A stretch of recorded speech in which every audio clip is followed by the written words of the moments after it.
Election day پر کیا ہوگا؟ Election کے بعد کیا ہونے جا رہا ہے؟ سیاسی پارٹیوں کا آج کل کیا حال ہے؟ اور سیاسی پارٹیوں کا پاکستان میں مستقبل کیا ہے؟ یہ چار بہت اہم سوال ہیں۔ پھر سب سے پہلے تو ہم یہی دیکھ لیتے ہیں کہ الیکشن ڈے پر ہوگا کیا؟ یہ آج کا ہمارا پہلا بڑا سوال ہے، جس کے جواب میں ایک اور سوال فوری سامنے آتا ہے۔ کیا election day per P T I کوئی بڑا اپسیٹ کر سکے گی؟ یہ تو ہم کہہ سکتے ہیں کہ حال ہی میں بانی پی ٹی آئی کے خلاف آنے والے عدالتی فیصلوں نے عمران خان کے سپورٹرز اور ووٹرز کو اپنے ووٹ کے ذریعے نظام سے بدلہ لینے میں اور بھی پرجوش کر دیا ہے۔ مجھے تو سمجھ ہی نہیں آئی کہ پے در پے فیصلے سنا دینے کی ضرورت ہی کیا تھی۔ الیکشن سے قبل صرف ایک فیصلہ بھی تو آ سکتا تھا جس میں نااہلی سمیت باقی سزائیں سنائی جا سکتی تھیں، مگر سزاؤں کا انبار عمران خان پر ایک ساتھ ڈال دینے سے وہ اپنے چاہنے والوں کی نظر میں مظلوم بن گئے ہیں۔ وہ مظلوم جو کہ ظالم کے خلاف ڈٹ کے کھڑا ہے۔ ایسا کچھ تاثر عمران خان کے چاہنے والوں میں پھیل رہا ہے۔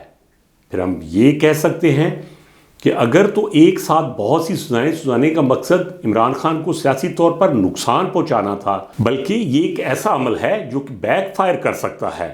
خاص طور پر کے پی میں election day per P T I supporters اور ووٹرز کہیں زیادہ پرجوش اور متحرک دکھائی دے سکتے ہیں، اور میرے جن پاکستانی دوستوں کو کبھی الیکشن لڑنے یا اس میں کوئی سرکاری ذمہ داری ادا کرنے کا موقع ملا ہے، وہ جانتے ہیں کہ الیکشن کے نتائج میں ایک خاص حد سے زیادہ دھاندلی بھی نہیں کی جا سکتی۔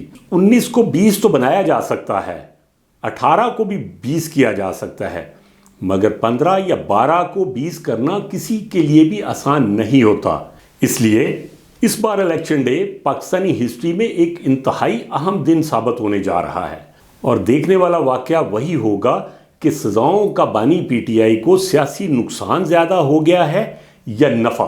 میں پھر کہنا چاہوں گا کہ مجھے تو بظاہر حکومت مسلم لیگ کی بنتی نظر آ رہی ہے۔ اپنی اس بات کی دلیل میں اپنے ایک گزشتہ ویلاگ میں پیش کر چکا ہوں، جس کے تھم نیل پر لکھا ہے ایک بڑا پیغام۔ میں اپنی اس دلیل کو یہاں دہرا کر آپ کا قیمتی وقت نہیں لوں گا، بلکہ یہی کہنا چاہوں گا کہ اپنے اس پوائنٹ کے بارے میں آج مجھ پر ایک اور نئی بات کھلی ہے۔ مسلم لیگ نے شہباز شریف کی زبانی یہ پیغام دیا ہے کہ اگر واضح اکثریت نہ ملی تو پھر سوچیں گے کہ ملک کی ذمہ داری سنبھالنی ہے یا ابھی نہیں۔ یہ بہت بڑی بات ہے۔ ابھی ایک طرف تو پی ٹی آئی کے ووٹرز کا دعویٰ ہے کہ وہ الیکشن ڈے پر اپنے ووٹ کے ذریعے اپنی قوت دکھائیں گے، اور دوسری جانب مسلم لیگ نے کمزور حکومت قبول نہ کرنے کا عندیہ دیا ہے۔ ہمارا آج کا دوسرا ٹاپک یہ ہے کہ اس بار الیکشن کمپینز میں خاص بلبلہ ہے ہی نہیں۔ پی ٹی آئی کی بات کی جائے تو اس کا آج وہی حال ہے جو گزشتہ الیکشن میں مسلم لیگ کا تھا۔ تب ساری سختیاں مسلم لیگ کے سر پر ٹوٹ رہی تھیں، مگر مسلم لیگ نے ان مشکلات کا مردانہ وار سامنا کیا تھا اور الیکشن کا بائیکاٹ بالکل نہیں کیا تھا۔ پی ٹی آئی بھی اپنے حالیہ مشکلات کے باوجود الیکشن سے باہر ہونے پر تیار نہیں۔ یہ روش ملک کی سیاست کے حق میں بہت مثبت ہے، مگر ایک منفی رویہ پیپلز پارٹی کے نوجوان چیئرمین کی طرف سے دیکھنے کو مل رہا ہے۔ ایسا لگتا ہے کہ بلاول نے آج وہی کردار نبھانے کی ٹھان لی ہے جو پچھلے الیکشن میں عمران خان نبھا رہے تھے۔ آج بلاول اپنے سوا باقی سب کو نالائق اور نااہل قرار دے رہے ہیں، جبکہ پیپلز پارٹی کی اپنی اہلیت کا عالم یہ ہے کہ صرف چند گھنٹے کی بارش کراچی جیسے عظیم شہر کو ایک ابلتا گٹر بنا کے رکھ دیتی ہے۔ ایسے میں مصطفیٰ کمال کا سوال بہت اہمیت حاصل کر جاتا ہے۔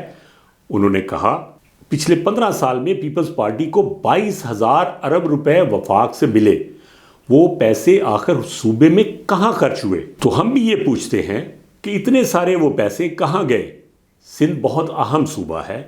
سندھ میں کراچی شہر اس قدر اہم ہے کہ قومی آمدنی کے حوالے سے تقریباً آدھا پاکستان ہے۔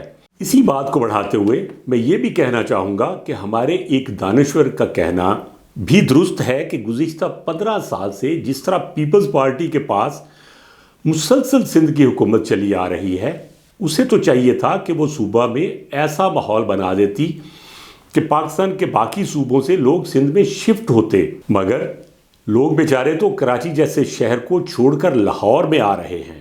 اور پیپلز پارٹی کی سابقہ کارکردگی تو یہ ہے کہ کراچی میں لا اینڈ آرڈر کی سچویشن مخدوش ہے، ترقیاتی کام بہت کم ہیں، پانی، بجلی اور انفراسٹرکچر کے مسائل شدید ہیں۔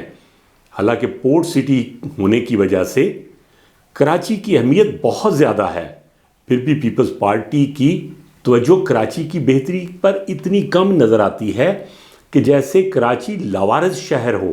کراچی سے متعلق مسلم لیگ کی پالیسی بھی یہی رہی ہے، اس نے بھی کراچی کو ہمیشہ نظر انداز کیا ہے۔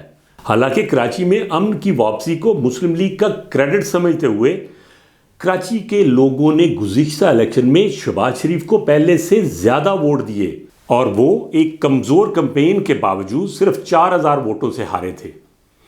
اور اس دفعہ بھی ایک نان پولیٹیکل پرسن کو مسلم لیگ نون نے پورے صوبے کی ذمہ داری دے دی، جو کہ میرے خیال میں ایک غلط فیصلہ ہے۔ اور مسلم لیگ کا موجودہ حال تو یہ ہے کہ وہ بھی خود کو ایک صوبائی جماعت بنانے کی راہ پر چلتی نظر آتی ہے۔ جو سیاسی جماعت ابھی کل تک 4 بلکہ 5 صوبوں کو جوڑ کر رکھنے والی عظیم زنجیر تھی، آج وہ صرف پنجاب کی ہتھ کڑی پہنے نظر آتی ہے۔ یہ بات مسلم لیگ نون کے قائد کے لیے لمحہ فکریہ ہے۔ پی ٹی آئی کی پولیٹیکل کمپین پر ہم پہلے ہی تبصرہ کر چکے ہیں، جو تبصرہ اتنا ہی مختصر تھا جتنی کہ اس بار on ground P T I کی کمپین ہے۔ پھر ان اہم ترین تینوں پارٹیوں کے علاوہ باقی بھی کوئی سیاسی پارٹی اپنی کمپین متاثر کن انداز میں چلاتی نظر نہیں آئی۔ اور میں پھر کہنا چاہوں گا کہ اب صرف جلسوں میں رونق سے ہم متاثر نہیں ہو سکتے۔ پھر کہنے کو تو بلاول کے جلسوں میں وعدے، نعرے تو سننے کو ملے، مگر ان کے پاس کوئی ڈویبل ایجنڈا نظر نہیں آتا۔ اور آج ہمارا تیسرا اہم سوال یہ ہے کہ الیکشن رزلٹس آنے کے بعد پھر کیا ہوگا اور پوسٹ الیکشن سینیریو کیا ہوگا۔ ہم یہ بھی دیکھ لیتے ہیں، غالب امکان ہے کہ اوورآل مسلم لیگ سب سے زیادہ سیٹیں لے جائے گی، مگر کیا پی ٹی آئی اور پیپلز پارٹی انتخابی نتائج کو ٹھنڈے دل سے تسلیم کر لیں گی؟ اب ایسے میں اگر مسلم لیگ کے پاس کوئی واضح اکثریت نہ ہوئی تو وہ بھی آزاد امیدواروں کے پیچھے دوڑنے پر مجبور ہوگی۔ زرداری اور جہانگیر ترین بھی آزاد امیدواروں کو اپنے ساتھ ملانے کی پوری کوشش میں مصروف ہوں گے۔ جہانگیر ترین کا دھڑا پھر مسلم لیگ کے ساتھ مل جائے گا، مگر کس قیمت پر؟ اور کیا مسلم لیگ وہ قیمت بخوشی دینے پر تیار ہو جائے گی؟ یہ تو طے ہے کہ اس بار الیکشن کے نتائج آنے کے بعد بھی کئی دنوں بلکہ شاید ہفتوں تک سیاسی سرگرمیاں اپنے عروج پر نظر آئیں گی۔ مگر کیا جوڑ توڑ مکمل ہونے کے بعد جو حکومت بن جائے گی وہ ملک میں سیاسی استحکام اور امن و خوشحالی لا سکے گی؟ ہمارے یہاں عموماً الیکشن کے رزلٹس کو قبول نہیں کیا جاتا۔ 2014 میں پی ٹی آئی دھرنا دے کر بیٹھ گئی تھی، 2018 کے انتخابی نتائج کو مسلم لیگ اور ایون پی ٹی آئی بھی تسلیم نہیں کرتی، تو پھر الیکشن کے بعد اس بار ملک میں ہوگا کیا؟ یہ ایک بہت بڑا سوال ہے جس کا جواب ابھی تو کسی کے پاس بھی نہیں ہے۔ پھر الیکشن کے بعد پاکستان اور پاکستانیوں کی ترقی و خوشحالی کی ہماری آرزو کہاں تک پوری ہوتی ہے، اس کا فیصلہ وقت کرے گا۔